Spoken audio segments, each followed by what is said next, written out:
Darkness had fallen upon the Mediterranean world. A shadow loomed large, cast by the growing might of Rome.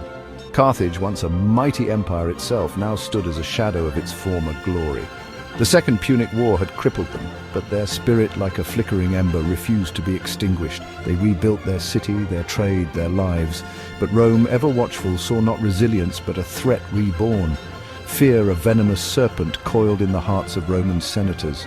Carthage, they believed, would rise again to challenge their dominance. This fear, irrational, all-consuming, whispered a dangerous decree: Carthage must be destroyed.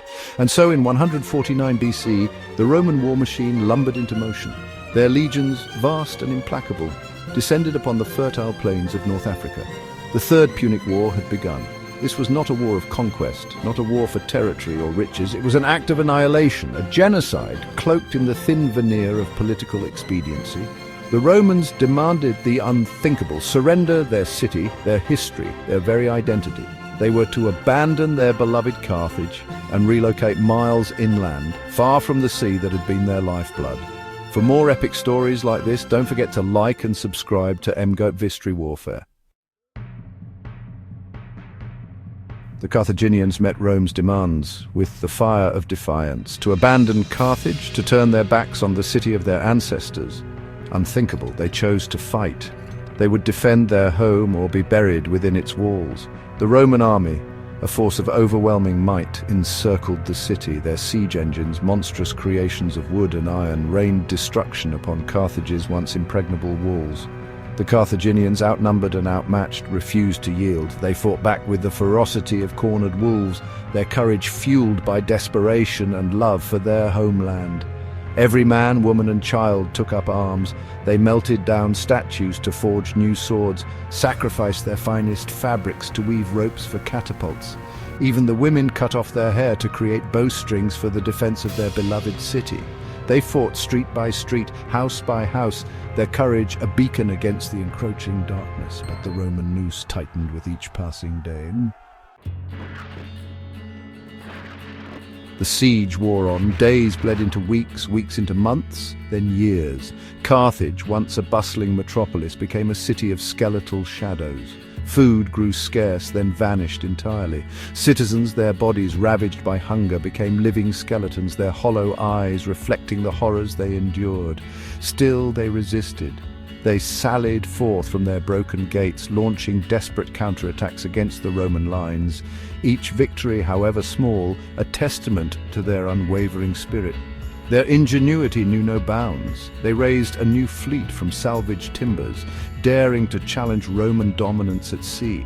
They developed new tactics, using fire and cunning to exploit any weakness in the Roman siege. Theirs was a fight against insurmountable odds, a testament to the indomitable spirit that resides within us all.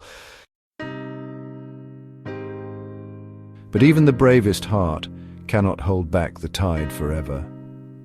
In 146 BC, the Roman general Scipio Aemilianus, a ruthless and ambitious commander, launched his final assault. Roman legions, their ranks swollen with fresh troops, surged over the shattered walls of Carthage. The final battle was brutal, a maelstrom of blood and steel. The streets ran red, the air thick with the stench of death and the cries of the dying.